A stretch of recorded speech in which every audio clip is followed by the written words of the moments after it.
is how we at FD Track and Rod Installation Services Singapore perform the curtain installation process. Step 1. Remove the existing curtains.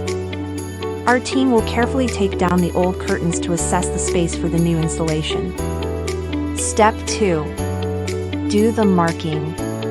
Mark where the brackets will be installed to ensure the curtain track curtain rod is level and centered properly. Step 3. Install the brackets.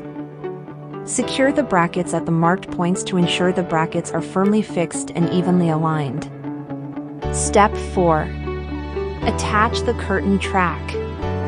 Once the brackets are in place, the curtain track rod will be attached to the brackets and secure the alignment and stability. Step 5. Install the curtains.